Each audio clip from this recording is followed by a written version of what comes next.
Sir, আপনি কি আমার সাথে শারীরিক সম্পর্ক করবেন? আমার বান্ধবীরা তাদের বয়ফ্রেন্ডের সাথে প্রতি সপ্তাহে হোটেল রুমে গিয়ে শারীরিক সম্পর্ক করে। বাচ্চা মেয়ে, ওর মুখে এমন কথা শুনে আমি ভ্যাবাচাকা খেয়ে গেলাম। আমার তো আর বয়ফ্রেন্ড নেই, তাই আমি আপনার সাথে শারীরিক সম্পর্ক করতে চাই। আমার মুখ দিয়ে কোনো কথাই বের হচ্ছে না। কেবলমাত্র ক্লাস 10-এ পড়ে আর বলছে তার সাথে নাকি শারীরিক সম্পর্ক করতে। এটা কিভাবে সম্ভব? এগুলো ভাবছি। কি হলো স্যার, বলেন। এগুলো করলে নাকি খুব মজা পাওয়া যায়। আমিও করব আপনার সাথে। আমি রাগান্বিত হয়ে বললাম, এই নিঝুম, তুমি এগুলো কি বলছো? তোমাকে কে বলেছে এসব কথা? তোমার বান্ধবীরা কি করে না করে সেটা তুমিও করবে নাকি? হ্যাঁ, করব স্যার। তারা করলে আমিও করব। কেমন মজা আমিও দেখব। এখন আমি করব আপনার সাথে। আপনি করবেন কিনা বলেন। এটা কিন্তু মজা করার সময় না। এসব শয়তানি বাদ দিয়ে বই বের করো। আপনি বলেন করবেন কিনা, না হলে আমি অন্য ছেলের সাথে করব। কি এক সমস্যায় পড়লাম রে বাবা। আচ্ছা শোনো, আগে পড়া শেষ করো, তারপর না হয় দেখব। মুচকি হাসি দিয়ে বলল, সত্যি তো স্যার? সত্যি। তাড়াতাড়ি বই বের করো। এমন সময় দরজার আড়াল থেকে ছাত্রীর মা বুবলি সব কথা শুনে ফেললো।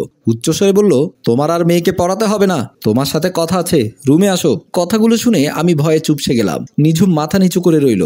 আমি আস্তে আস্তে ওর মায়ের রুমে গেলাম। বুবলি বলল, তুমি কি জানো নিঝুমের বাবা একজন পুলিশ অফিসার? তোমার এই কৃতকর্মের কথা যদি সে জানতে পারে, তাহলে একবার ভেবে দেখেছো তোমার কি হতে পারে? আমি ভয়ে ভয়ে বললাম, আসলে আমি কোনো দোষ করিনি, সব দোষ নিঝুমের। ও নিজ থেকে এসব কথা আমাকে বলছিল।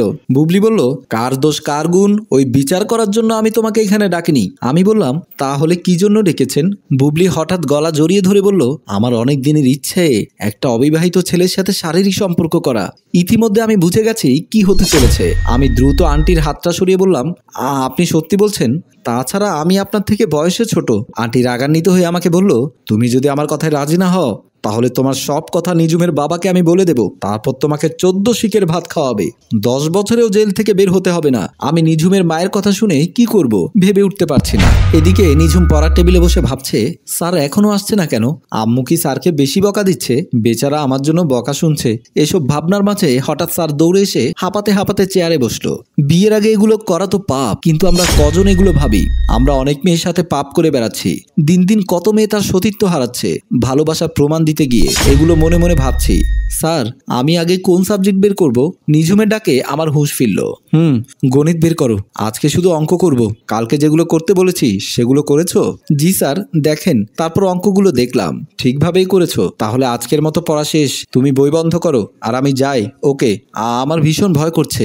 এ কথা বলে বাসা থেকে উঠতেই নিঝুম বলল, কই যান স্যার? আমার সাথে শারীরিক সম্পর্ক করবেন না, না হলে বাবাকে বলে দেব আপনি আমার সাথে খারাপ কাজ করেছেন। নিঝুম, তুমি এগুলো কি বলো? শোনো, এগুলো বিয়ের আগে করলে আল্লাহ পাপ দেয়, আর এগুলো করা ঠিক না। আর তোমার সেই বয়স হয়নি। আমার বান্ধবীরা করছে আর আমার বয়স হয়নি? তাহলে এখন চলেন আমরা বিয়ে করব, তারপর করব। এমন সময় কলিং বেলের শব্দ হলো। নিঝুমের মা এসে দরজা খুলে দিল। ভেতরে ঢুকলো নিঝুমের বাবা পুলিশ অফিসার রেজাউল। নিঝুম কোথায়? বুবলি বলল, প্রাইভেট পড়ছে। এই নাও, এখানে মাছ মাংস সবই আছে। নিঝুমের টিচারকে আজকে ভাত খেয়ে যেতে বলো। বুবলি বলল, ভাত খাওয়ার কথাটা না হয় তুমি ওকে বলে যাও, তুমি থাকতে আমি বলবো কেন?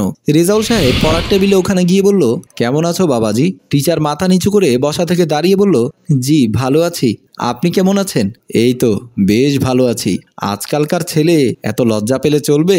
আমার মেয়ের পড়ালেখার খবর কি? আঙ্কেল, খুব ভালোই চলছে। আচ্ছা, তুমি কিন্তু আজকে ভাত না খেয়ে যেতে পারবে না। আমি নিঝুমের মাকে বলে দিয়েছি, রান্নাবান্না শেষ হলে ভাত খেয়ে তারপর যাবে। ততক্ষণ আমার মেয়েকে ভালো করে পড়াশোনা করাও। আমি মাথা নিচু করে রইলাম, আর কিছু বললাম না। ভাবলাম, লোকটা পুলিশ হলেও কত নম্র ভদ্র। বাসায় যে দুইটা আছে বদমাইশের হাড্ডি।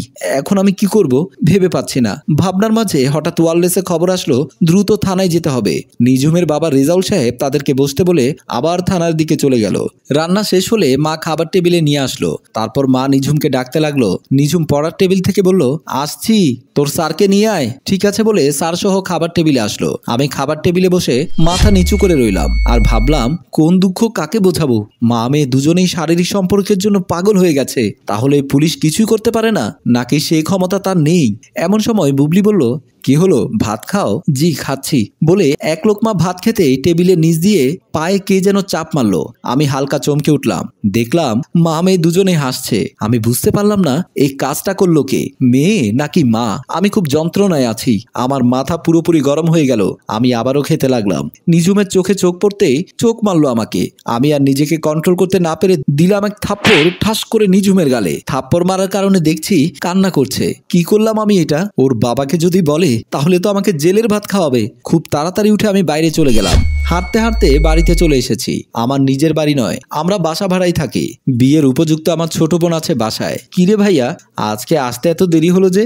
আর বলিস না, আমার ছাত্রীর মা না খাইয়ে ছাড়ছিল না, তাই খেয়ে আসলাম, ওই জন্য এত দেরি হলো।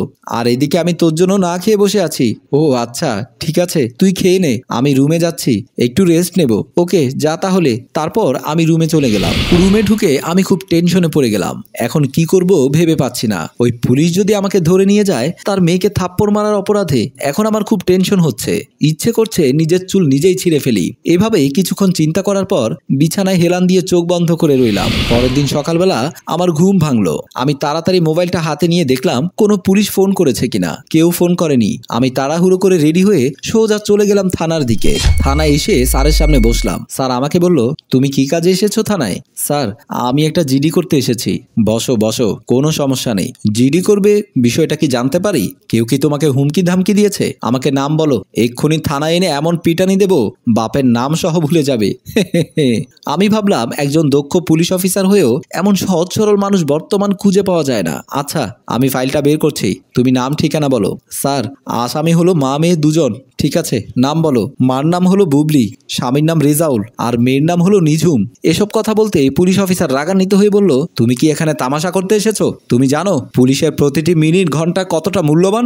স্যার, বিশ্বাস করুন, আমি আপনার মেয়েকে প্রাইভেট পড়াতে গিয়েছিলাম। তারপর আমার সাথে যা যা হলো সবকিছু আমি পুলিশ অফিসার রেজাউলকে বিস্তারিত খুলে বললাম। ঠিক আছে, আমি বুঝেছি। তুমি একটা কাজ করো, তুমি যেটা করতে এসেছো তোমাকে হয়রানির অপরাধে ওই মা মেয়ে দুজনের নামে অভিযোগ করে যাও, তারপর ওদের ব্যবস্থা আমি নিচ্ছি। ঠিক আছে স্যার, আপনি যেটা বলবেন আমি সেটা করতে রাজি। এ কথা বলে তার কাছ থেকে একটা সিগনেচার নিয়ে থানা থেকে চলে যেতে বলল। আমি চলে আসলাম। তারপর একটা অভিযোগপত্র রেডি করে পুলিশ অফিসার রেজাউল তার বাসার দিকে গেল। কিছুক্ষণ পর একজন কনস্টেবল নিয়ে রেজাউল সাহেব বাসায় আসলো। মা মেয়ে দুজনকে একসাথে অ্যারেস্ট করে বলল, আমি অনেক দিন ধরে টিচারের মতো এরকম একটা সত্যবাদী লোক খুঁজছি তোমাদের অপকর্মের শাস্তির ব্যবস্থা করতে। মা মেয়ে দুজনে বলল, প্লিজ আমাদের মাফ করে দাও। না, কোনো ক্ষমা নেই, আইন সবার জন্য সমান। এ কথা বলে টানতে টানতে থানার দিকে নিয়ে যাচ্ছিল। সম্মানিত দর্শক, মা মেয়ের কি শাস্তি হয় দেখতে হলে কমেন্ট বক্সে লিখে জানান। খুব তাড়াতাড়ি দ্বিতীয় অংশ নিয়ে হাজির হব। গল্পটি ভাবনা প্রযোজনায় মঞ্জুর মোর্শেদ, পরিচালনায় রেজাউল কবির চৌধুরী, ক্যামেরায় হানিফ।